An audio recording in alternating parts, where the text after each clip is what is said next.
Hello aspirants, मैं रणवीर सिंह आप सभी का स्वागत करता हूं मेरे इस यूट्यूब चैनल एजुलॉग्स क्लासेस में।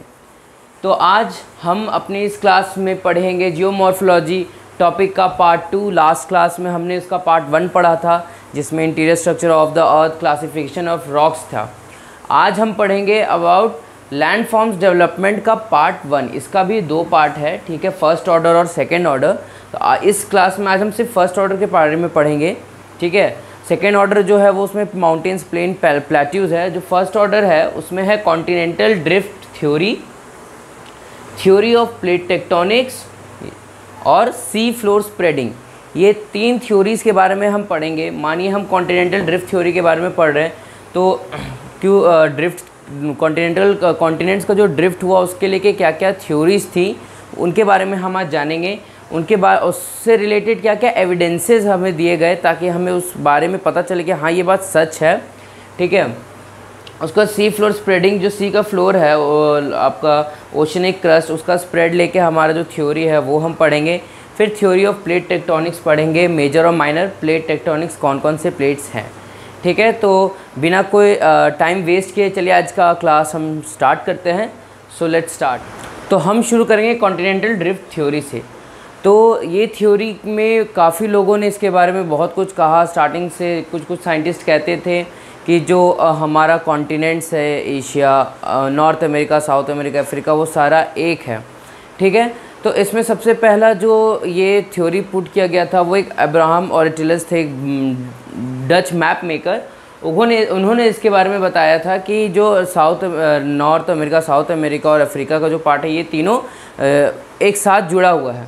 बट अल्फ्रेड वेगनर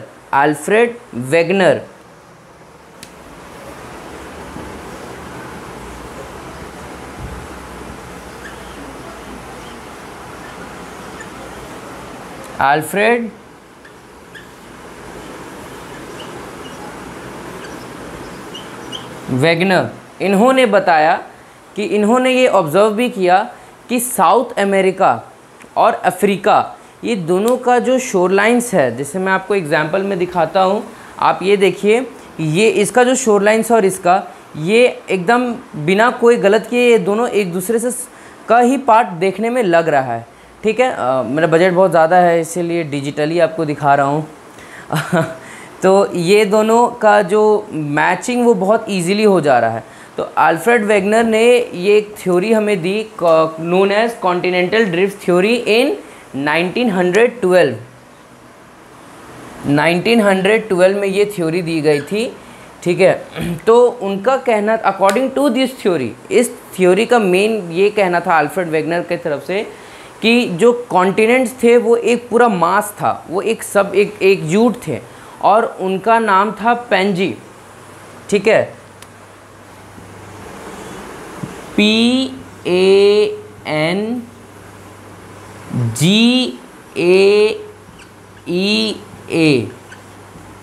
ठीक है। ये था कॉन्टिनेंटल मास, जो पूरा कोई भी अलग कॉन्टिनेंट था, एक ही कॉन्टिनेंट था, वो सबसे बड़ा कॉन्टिनेंट और एक मास था, वो बहुत बड़ा कॉन्टिनेंट। और जो ओशन था वो भी अलग अलग, जैसे आज पैसिफिक है, अंटार्कटिक ओशन है, आर्कटिक ओशन है, ठीक है, अटलांटिक है। तो उस टाइम ऐसा कोई अलग ओशन नहीं था, एक ही ओशन था जिसका नाम था पैंथेलास।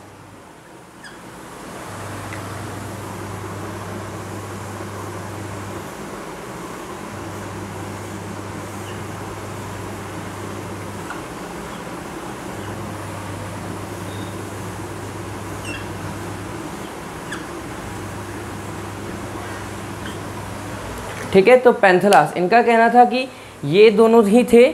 फिर इससे जो पेंजी थी, इससे 2 भाग में डिवीज़न हुआ, ठीक है, कॉन्टिनेंट्स का 2 भाग में।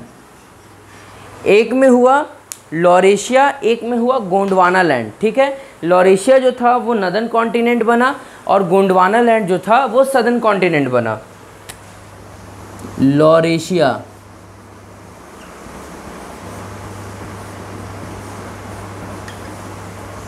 देखिए लॉरेशिया, इसमें ही एशिया का भी आ रहा है, तो ये नॉर्दर्न कॉन्टिनेंट था।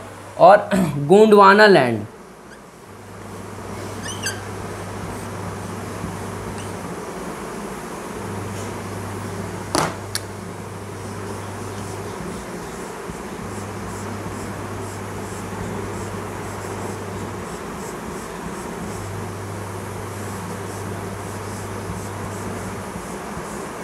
ठीक है, गोंडवाना लैंड। तो ये 2 भाग में ये टूटा, फिर लेटर ऑन फिर वो और डिस्ट्रीब्यूट होता चला गया अलग अलग कॉन्टिनेंट्स में। तो इनका मेनली अल्फ्रेड वेगनर का ये कहना था कि एक पैंजी था, एक पैंथेलास था, और फिर पैंजी से 2 भाग टूटे, फिर बाद में तो और टूटे हैं, पर स्टार्टिंग में लॉरेशिया और गोंडवाना लैंड टूटा। लॉरेशिया नॉर्थ और गोंडवाना लैंड साउथ हो गया। ठीक है, अब ये जो थ्योरी था इससे रिलेटेड काफ़ी कुछ एविडेंसेस आया ये दिखाने के लिए कि ये जो पोर्शन था, जैसे कि इसमें कहा गया कि एक पैंजी था, तो इसमें एविडेंसेस भी आए कि ये दोनों तो एकदम एक दूसरे से अनमिस्टेकेबल सटा हुआ था, कोई भी उसमें मिस्टेक नहीं हो रहा है। और उसे मतलब दोनों को एकजुट दिखाने के लिए जो तरीका यूज़ किया गया था वो कोई डॉट लाइन या बॉर्डर के नहीं, शोर लाइन्स पे यूज़ किया गया था। ठीक है, फैथम लाइन्स जिसे कहते हैं, वो ओशन के डीप ट्रेंचेस को देखा जाता है उसमें। ठीक है, वो डॉट्स बना के, तो इसमें एविडेंसेस दिए गए। तो चलिए अब हम देखते हैं कि क्या क्या एविडेंसेस थे। हम इसमें देखेंगे एविडेंसेस।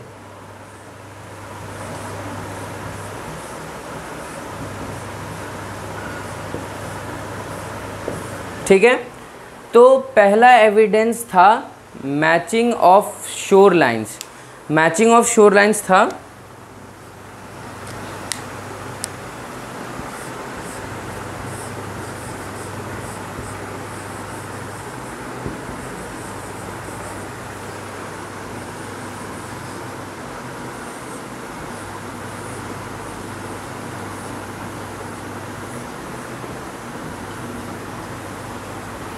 मैचिंग ऑफ शोर लाइन्स। इसके अकॉर्डिंग क्या था, मैचिंग और मैपिंग ऑफ शोर लाइन्स। तो नॉर्थ अमेरिका और साउथ अमेरिका और अफ्रीका, ये दोनों का जो कोस्टल एरिया देखा गया वो बिना कोई मिस्टेकेबल उसे देखा गया कि ये दोनों तो एकदम एकजुट हो सकता है अगर हम इसे एक बार ट्राई करें थ्रू अ मैप। तो ये देखा गया कि ये दोनों का शोर लाइन और ये एकदम बिल्कुल ही सेम पैटर्न में था। अगर इन दोनों को हम क्लोज लाए तो ये दोनों एकदम जिक्सो पजल टाइप सट सकते हैं। तो इसको हम जिक्सो मैपिंग भी कह सकते हैं इस एविडेंस को। ठीक है, तो इसका सबसे पहला जो मैप बनाया गया था through a computer program by Bullard. ठीक है, बुलार्ड इन 1964। तो हाँ, ये पहला हो गया मैपिंग ऑफ सी फ्लोर। और उसके बाद सेकंड हो गया हमारा rock of same age across the shore lines. Rocks of same age, मैं छोटा ही बता रहा हूँ, rock of same age across shore lines. Book में पूरी दी हुई है, आप उससे आपको तो रीड करना ही है। तो rock of same age across shore lines में ये कहा गया कि इसके कोस्टल एरिया का जो रॉक्स है, जो क्रस्ट है, ठीक है, और इसके एरिया का जो क्रस्ट है और रॉक्स है, वो दोनों का एज सेम है। ठीक है, इवन ये भी कहा गया कि इनके जो सेडिमेंट्स है वो दोनों जुरासिक एज के हैं, जबकि इन दोनों का एज रॉक्स का एक है और यहाँ का जो रॉक्स का एज है क्रस्टल पोर्शन का वो ये यंगर है, पर ये दोनों का सेम है। इससे क्या पता चलता है कि ये तो बाद में आया, इसका मतलब ये दोनों एक दूसरे से अटैच्ड थे। अब हम देखेंगे थर्ड पोर्शन,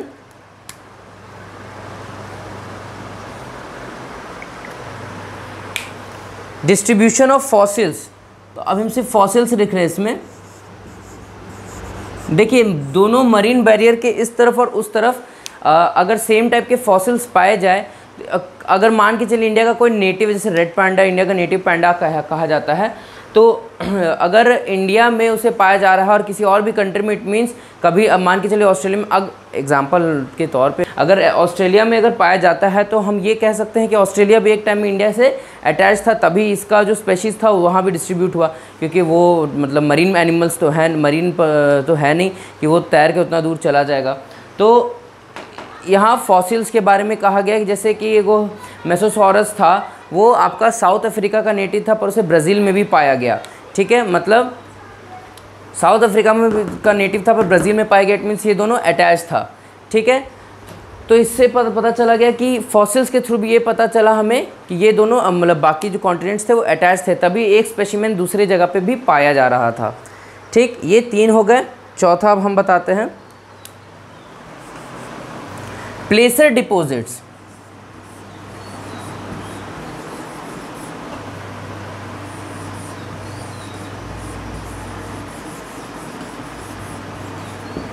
प्लेसर डिपॉजिट्स क्या हुआ कि जो घाना का प्लेसर गोल्ड डिपॉजिट एरिया था जहां माइनिंग्स हो रही थी, तो वहाँ पे जो गोल्ड माइंस था उसका जो सोर्स रॉक था वो एब्सेंट था वहाँ पे, ठीक है। और जो तुम्हारा ब्राज़ील में भी जो गोल्ड का वेन्स था वो यहाँ पे था, और यहाँ पे उसका प्लेसर डिपॉजिट्स। तो बोला जा रहा है कि जो सोर्स था मेनली वो ब्राज़ील का था, तो ये दोनों एक दूसरे से सटे होंगे, तभी वहाँ पे भी आज गोल्ड माइंस, गोल्ड प्लेसर डिपॉजिट्स हैं, ठीक है। एक ये हो गया। आखिरी जो हमारा था वो था टिलाइट। टिलाइट क्या है? तो ये ग्लेशियर डिपॉजिट्स है, ठीक है, जो बेसलाइन में पाया जाता है। वो इंडिया में भी, इंडिया और अलग अलग 6 लैंड मासेस में भी इसे पाया जाता है। तो अलग अलग लैंड मासेस में जो ये मिल गया, इससे पता चल रहा है कि जो इंडिया है वो बाकी सारे कॉन्टिनेंट से सटा था एक time. It means Indian plate जो ऑस्ट्रेलिया हो गया और अलग अलग कंट्रीज हो गई। तो ये कॉन्टिनेंटल ड्रिफ्ट थ्योरी पे एविडेंसेस पाए गए, जिससे पता चला गया कि पहले कॉन्टिनेंट्स एक थे, फिर बाद में वो अब ड्रिफ्ट कर करके अलग हो गए। अब हम चलिए बढ़ते हैं किस टॉपिक पे? अब हम बढ़ेंगे सी फ्लोर स्प्रेडिंग पे। पर रुक जाइए, अभी हम about post continental drift theory भी पढ़ेंगे। जब पोस्ट वर्ल्ड वॉर हुआ, लड़ाइयाँ हुई, काफ़ी लोग मरे, उसके बाद फिर से एविडेंसेस निकाले गए, जिससे कुछ और distribution of ocean and continents के बारे में पता चला। तो चलिए हम शुरू करते हैं। तो इस अभी जो हम बताएंगे उसको पोस्ट ड्रिफ्ट थ्योरी भी कहते हैं। क्या कहते हैं?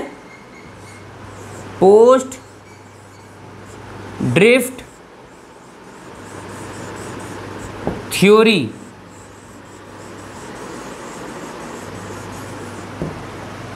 चलिए पढ़ें इसके बारे में। अब शुरू करते हैं। पोस्ट ड्रिफ्ट थ्योरी में 2 चीज़ था, कन्वेक्शनल करंट थ्योरी और सेकंड था आपका मैपिंग ऑफ सी फ्लोर। तो पोस्ट ड्रिफ्ट थ्योरी के बारे में हम पढ़ते हैं, चलिए शुरू करते हैं। तो पहला था convectional current theory. Convectional current theory में ये कहा गया कि जो मेंटल पोर्शन है अर्थ का, जो अर्थ का सबसे बड़ा और सबसे मजबूत पोर्शन है, वहाँ पे रेडियोमेट्रिक जो एलिमेंट्स है, रेडियो एक्टिव एलिमेंट्स जो है, वो पूरा मेंटल पोर्शन में थर्मल डिफरेंसेस पैदा करते हैं। उस थर्मल डिफरेंसेस के कारण जो है एक फोर्स क्रिएट होता है, जिसके कारण अर्थ का जो कॉन्टिनेंट है वो ड्रिफ्ट करता है, ठीक।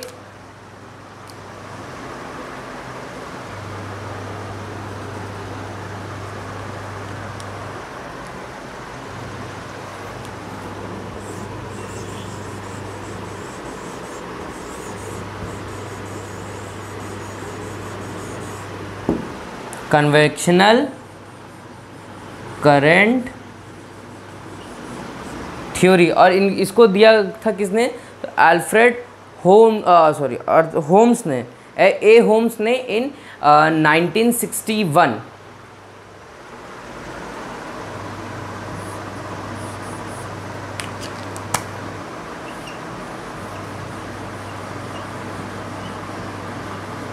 ठीक है। सेकेंड जो था वो मैपिंग ऑफ ओशन फ्लोर था। मैपिंग ऑफ ओशन फ्लोर में पहले लोग सोचते थे क्या ही होगा ओशन में, मतलब बहुत सारा मरीन एनिमल्स वहाँ पे है, फिश है, बड़ा बड़ा शार्क है, ठीक है। तो मैपिंग ऑफ ओशन फ्लोर में ये देखा गया, ऑब्जर्व किया गया कि नहीं, ओशन फ्लोर के अंदर बहुत सारे रिलीव्स हैं, टोपोग्राफी है, वॉल्केनिक एरप्शंस होते हैं, मिड ओशनिक रिजेस है, ठीक है। तो सेकेंड हो गया हमारा मैपिंग ऑफ ओशन फ्लोर। अब इस मैपिंग ऑफ ओशन फ्लोर में कैसे ड्रिफ्टिंग थ्योरी आया? तो ओशन फ्लोर के जब बारे में हम पढ़े तो वहाँ पे ये देखे कि वॉल्केनिक इरप्शन बहुत हो रहा है, ठीक है।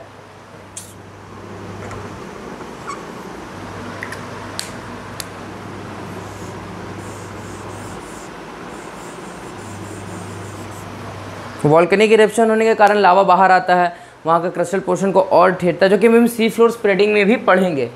तो बहुत अच्छा लगा इतना तक जान के।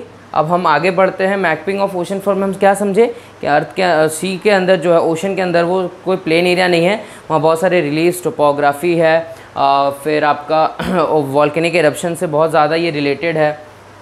तो अब हम इतना तक पढ़ लिए, ठीक है। अब हम पढ़ते हैं, तो अब हम पढ़ेंगे अबाउट सी फ्लोर स्प्रेडिंग। उससे पहले एक हम बात आपको बोल दें कि मैंने जितना भी कुछ अभी तक आपको पढ़ाया है वो सबके नोट्स हैं मेरे पास, और मैं आप सभी से रिक्वेस्ट करता हूं कि अगर आपको ये नोट्स चाहिए, ठीक है, तो आप मेरे इंस्टाग्राम आईडी को फॉलो करें, डिस्क्रिप्शन में लिंक दिया हुआ है, और टेलीग्राम चैनल को ज़रूर से ज़रूर ज्वाइन करें ताकि मैं ये सारे नोट्स आप तक पहुंचा सकूं। और मैं फिर कह रहा हूं, आप मेरे नोट्स पे रिलाई नहीं रहना, नहीं तो अगर आपको समझ नहीं आया, आप अपने आंसर्स को अगर रिप्रेजेंट नहीं कर पाएँ तो बाद में कहेंगे सर ही ठीक नहीं थे, सर ने गलत बताया, सर का नोट्स सही नहीं था। तो नोट्स तो मेरे सही हैं, बट बात है कि लोग अपने आंसर अलग तरीके से रिप्रेजेंट करते हैं। कोई बड़ा मतलब डायग्रामेटिकली आंसर रिप्रेजेंट करता है, कोई फैक्चुअल करता है, कोई स्टैटिक करता है। तो ये सारे कुछ मेरे में रहेंगे, बट अभी फ़िलहाल हाँ, थर्ड थिंग, टेलीग्राम चैनल का भी लिंक जो है वो डिस्क्रिप्शन बॉक्स में रहेगा। थर्ड थिंग की जो मैं ये जियोमॉर्फिक में जितना भी कुछ अभी तक आपको पढ़ा रहा हूँ, इसका एक मैप वर्किंग में ये टॉपिक जब कंप्लीट हो जाए, जियोमॉर्फोलॉजी जिस दिन कंप्लीट होगा, तो उसके जस्ट नेक्स्ट डे मैं सिर्फ मैप रिलेटेड आपको इसमें लाके मैप वर्क करवाऊंगा, ठीक है। मैं उस मैप वर्क की भी PDF जो है वो टेलीग्राम चैनल, इंस्टाग्राम ID सब पे डाल दूंगा, इसलिए do follow my Instagram ID and channel, Telegram channel, ठीक है। तो सी फ्लोर स्प्रेडिंग के बारे में अब हम पढ़ते हैं। तो सी फ्लोर स्प्रेडिंग से हमें क्या लग रहा है, समुद्र का फ्लो स्प्रेड हो रहा है। तो कुछ कुछ पॉइंट्स जो थे वो फिर से मतलब ऑब्ज़र्व किए गए। क्या क्या 4-5 पॉइंट मैं आपको बताता हूँ। तो पहला पॉइंट ये था कि सी फ्लोर के बारे में देखा गया कि वहाँ वॉल्केनिक इरप्शंस बहुत होते हैं। वॉल्केनिक इरप्शन, वहाँ वॉल्केनोज अंडर सी बहुत सारे हैं, जिसके कारण जब लावा इरप्ट होता है तो वो ऊपर आके सॉलिडिफाई होके क्रिस्टल पोर्शन बन जाता है, ठीक है। और उसके सेकंड पॉइंट हम ये देख रहे हैं कि जो क्रस्ट है, लावा न्यू आ रहा है, उसके इधर और इधर जो मिड ओशनिक रीजस के दोनों इधर जो रॉक्स हैं वो सेम एज के हैं, मतलब बीच वाला जो है वो न्यू एज है। इट मीन्स बीच से जो क्रिस्टल पोर्शन वो बाकी दोनों रॉक्स को पुश करता जा रहा है, ताकि वो सी, इसका मतलब सी का फ्लोर जो है स्प्रेड हो रहा है। थर्ड पोर्शन जो था वो आपका था कि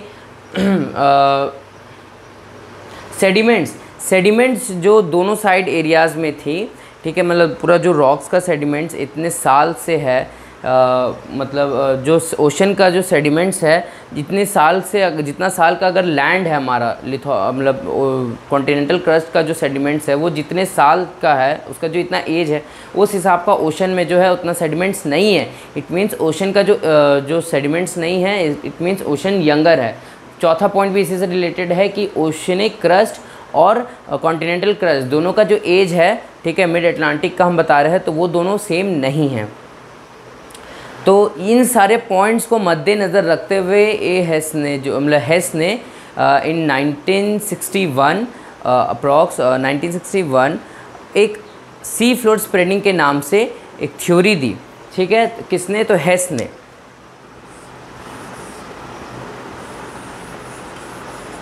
ने उनका कहना था कि जो सी जो है वो सी फ्लोर जो है वो स्प्रेड कर रहा है।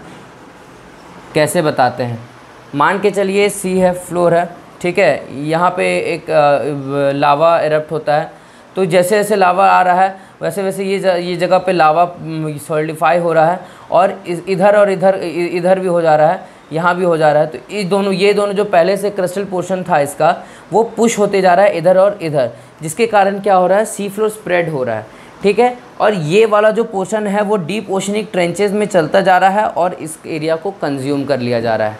मेनली सी फ्लोर स्प्रेडिंग बस यही था।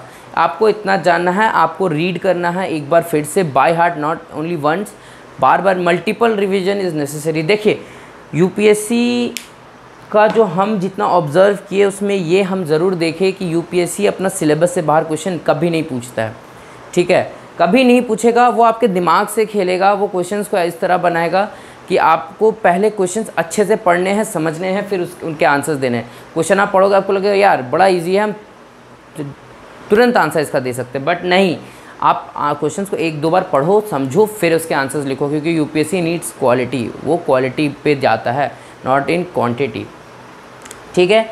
तो हेस ने ये बताया, ठीक। अब इससे इस के आने के बाद, सी फ्लोर स्प्रेडिंग इतना ही है, इससे ज़्यादा कुछ नहीं है।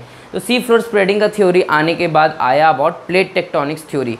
इस पार्ट का आज का last topic. Plate tectonics theory जो है वो 3 साइंटिस्ट ने दिए, McKenzie, Parker, not Peter Parker, Spiderman पे मत जाना, पीटर पार्कर एंड मॉर्गन, और ना कि इयोन मॉर्गन। तो अब हम पढ़ेंगे किसके बारे में, प्लेट टेक्टोनिक्स थ्योरी।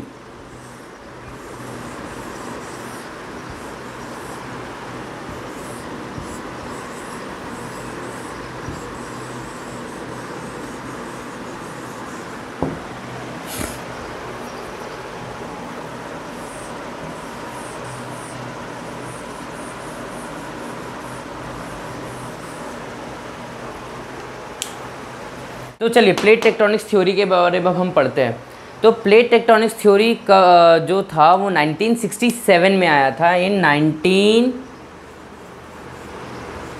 1967, ठीक है, 1967 में आया।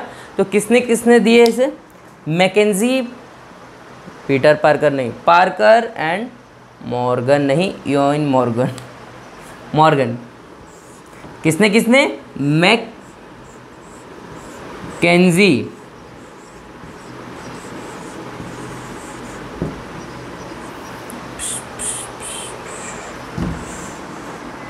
पार्कर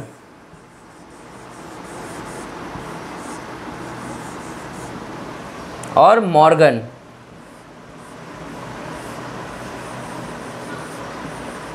इन्होंने इस थ्योरी के बारे में बताया इन 1967 और इसे टर्म दिया प्लेट टेक्टोनिक्स थ्योरी।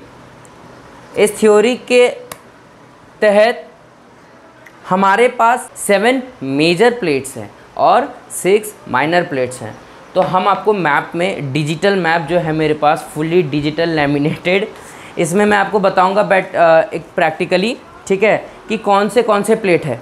तो फर्स्ट प्लेट आता है अंटार्कटिका प्लेट, ठीक है, पहला आता है अंटार्कटिका प्लेट जो कि इस पूरे पोर्शन में है। सेकंड आता है हमारा नॉर्थ अमेरिका प्लेट जो कि ये पोर्शन है, ठीक है। थर्ड आता है हमारा साउथ अमेरिका प्लेट, ठीक है, अटलांटिक शोर है वो सब भी है। फोर्थ आता है जो हमारा वो है Indo Australia plate, Indo Australia plate ये जाता है, ठीक है। फिफ्थ हमारा जाता है यूरेशिया प्लेट, ठीक है। सिक्स्थ हमारा जाता है अफ्रीका प्लेट, ठीक है। और सेवेंथ हमारा जो जाता है वो है पैसिफिक प्लेट। ये 7 प्लेट्स हैं हमारे पास। क्या है, Antarctica plate, north America, south America, Africa, Indo Australia, Eurasia and Pacific. और 6 हमारे पास माइनर प्लेट्स हैं। माइनर प्लेट्स कौन कौन से हैं, नाम बहुत भयानक नाम है। तो कोकोस प्लेट, तो कोकोस प्लेट कहाँ है, ये जगह रहा कोकोस प्लेट, ठीक है। नाज़का प्लेट रहा आपका ये जगह। कोकोस पहला हुआ, दूसरा हुआ नाज़का, ठीक है। तीसरा हुआ अरेबियन प्लेट, ठीक है। चौथा हुआ कैरोलिन प्लेट। कैरोलिन प्लेट जो है वो यहाँ पे है, नॉर्थ ईस्ट ऑफ ऑस्ट्रेलिया, थोड़ा ऊपर में है, ठीक है। फ्यूजी प्लेट एकदम से नॉर्थ ईस्ट ऑफ ऑस्ट्रेलिया में है। फिलीपींस प्लेट जो है वो जापान और आपका फिलीपींस वाले एरिया में पड़ता है, ठीक है। तो ये हमारा रहा 6 का 6 प्लेट। डिजिटली हम आपको समझा दिए हैं इसे, मतलब मेरा बजट बहुत ज़्यादा है। अंबानी सर भी हमसे कभी कभी डोनेशन के लिए अपील करते हैं, मजाक कर रहा हूँ, हमें ही मिल जाए काफ़ी होगा। तो 7 मेजर एंड 6 माइनर प्लेट्स। तो पहला मेजर के बारे में बताते हैं। ये हो गया 1967, ये तीनों जिन्होंने ये दिया।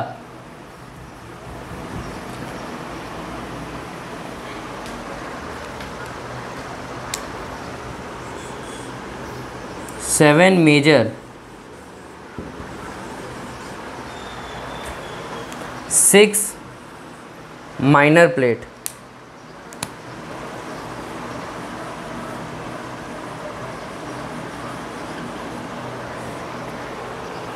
तो क्या क्या हो गया, अंटार्कटिका प्लेट, हम प्लेट नहीं लिख रहे लास्ट में, सिर्फ एरिया का नाम लिख रहे हैं। अंटार्कटिका नहीं, चलिए लिख ही देते हैं, नहीं लिखते हैं। North America, south America plate, north America,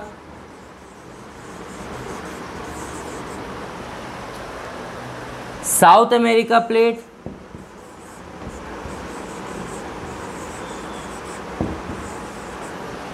ठीक है। North America, south America, Pacific plate हम लिख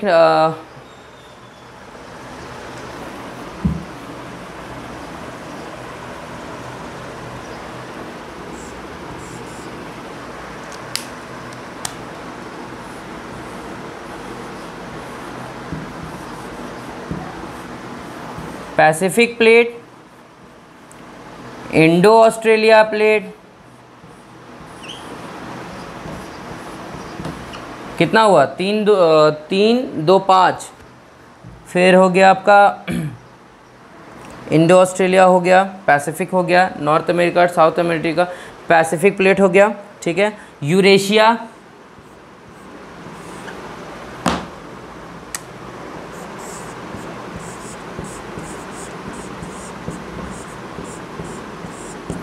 ठीक है।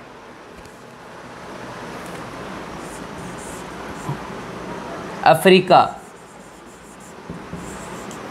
तो इधर 4 और इधर 3, ये हो गया हमारा 7 मेजर प्लेट्स। ये आपको 11th क्लास का एनसीईआरटी है, ये आप वहाँ भी पढ़ सकते हो, हम बोले थे आपको सोर्स बताते रहेंगे।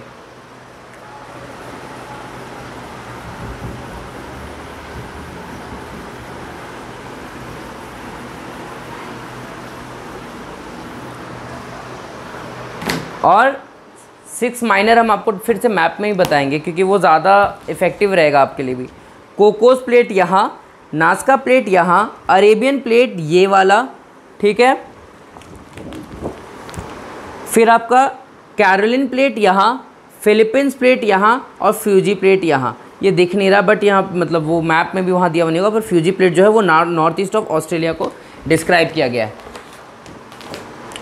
तो मैंने आपको कहा था कि इसके थ्रू देखिए हम प्रैक्टिकली आपको बताएंगे तो वर्ल्ड मैप में भी आपको बहुत आराम मिल जाएगा, ठीक है। तो आज का जो टॉपिक था हमारा प्लेट टेक्टोनिक्स थ्योरी, वो यहीं तक था। तो आज हमने प्लेट टेक्टोनिक्स थ्योरी के बारे में पढ़ा। एक टॉपिक जो बचा हुआ हम आपको नेक्स्ट पार्ट 3 में पढ़ाएंगे विथ आपको माउंटेन प्लेट प्लेट्यू, जो इसका सेकेंड ऑर्डर है। तो guys if you really like my videos, अगर आपको बहुत अच्छी मेरी वीडियो लगती हैं, आपको समझ में आता है, कोई भी प्रॉब्लम हो, अगर आप चाहोगे मुझे और डिस्क्राइब इसे करना तो आप उसे भी कमेंट में लिखो, कोई रिकमेंडेशन हो आप उसे भी कमेंट बॉक्स पे लिखो। So if you really like my videos please like, share, comment and subscribe. Thank you. जय हिंद।